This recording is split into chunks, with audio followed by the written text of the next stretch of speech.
38টা মন্ত্রণালয় আছে এই বাংলাদেশকে পরিচালনা করার জন্য। এবার কোরআনকে আমরা প্রশ্ন করব, কোরআন বাংলাদেশের 38টা মন্ত্রণালয় পরিচালনা করার জন্য তোমার কাছে কোনো তথ্য আছে নাকি?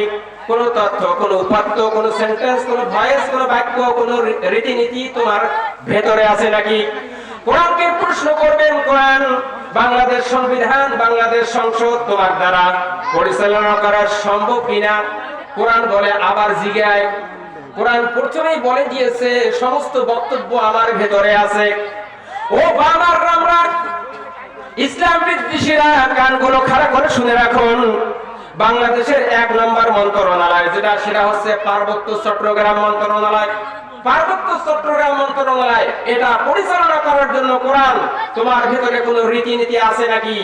কোরআন বলতেছে বাংলাদেশ সংবিধানের বাংলাদেশ 38টা মন্ত্রণালয়ের 1 নম্বর মন্ত্রণালয় হচ্ছে পার্বত্য চট্টগ্রাম মন্ত্রণালয়। এই মন্ত্রণালয় পরিচালনা করার জন্য আমার আল্লাহ তাআলা কোরআনুল কারীমের মধ্যে 1টা নয়, 2টা নয়, 10টা নয়, 20টা নয়, 38টা বক্তব্য দিয়েছেন পার্বত্য চট্টগ্রাম মন্ত্রণালয়কে পরিচালনা করার জন্য। বলতে হবে সুবহানাল্লাহ। সম্মানিত হাজিরিন, আমরা যে বিষয়গুলো দিয়ে পরিচিত সেটা হচ্ছে প্রাথমিক ও গণশিক্ষা অধিদপ্তর মন্ত্রণালয়। এটা হচ্ছে বাংলাদেশ সংবিধানের 2 নম্বর মন্ত্রণালয়। এই মন্ত্রণালয় পরিচালনা করার জন্য কোরআন তোমার ভিতরে কোনো বক্তব্য আছে নাকি? কোরআন বলতেছে এই প্রাথমিক গণশিক্ষা মন্ত্রণালয় পরিচালনা করার জন্য আমার ভেতরে 784টা আয়াত রয়েছে। বলেন সুবহানাল্লাহ। সুবহানাল্লাহ পড়ে বিকাশ করিয়া পাঠিয়ে দেন। যারা আশপাশ ঘুরেছেন, যারা রাস্তায় দাঁড়িয়ে দেখতেছেন, তাদের দৃষ্টি আকর্ষণ করে বলছি কোরআনের সামনে তলে চলে আসুন। হাজিরিন, আরেকটু সামনে যাব। বাণিজ্য মন্ত্রণালয় রয়েছে। বাণিজ্য মন্ত্রণালয় পরিচালনা করার জন্য আমার আল্লাহ তাআলা 42টা আয়াত নাযিল করেছেন। পরিবেশ ও বন বিভাগ মন্ত্রণালয় পরিচালনা করার জন্য আল্লাহ তাআলা কোরআনুল কারীমে 31টা আয়াত নাযিল করেছেন।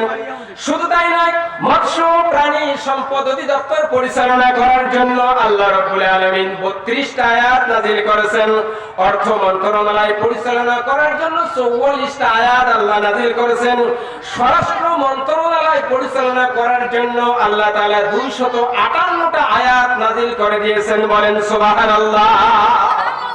আমরা 16 বছরে দেখলাম মানবরচিত আইন দিয়ে স্বরাষ্ট্র মন্ত্রণালয় পরিচালনা করতে গিয়ে যারা দাড়ি, টুপি, পাঞ্জাবি, কোরআন হাদিস মানে মাহফিলের পক্ষে, যারা টেকনাফ থেকে তেতুলিয়া, রূপসা থেকে পাতুরিয়া, সুন্দরবন থেকে বান্দরবান, যেখানে হক্কানি আলেম ওলামা ইমানদার নামাজি পেয়েছে, জেলখানাগুলোতে মানুষ দিয়ে ভরপুর করে যখন জায়গা হয় নাই, তখন ব্যক্তিগত আইনাঘর তৈরি করে ইমানদারদেরকে সেখানে ভরে ধুকে ধুকে মারছে। কথা বলেন ঠিক কিনা?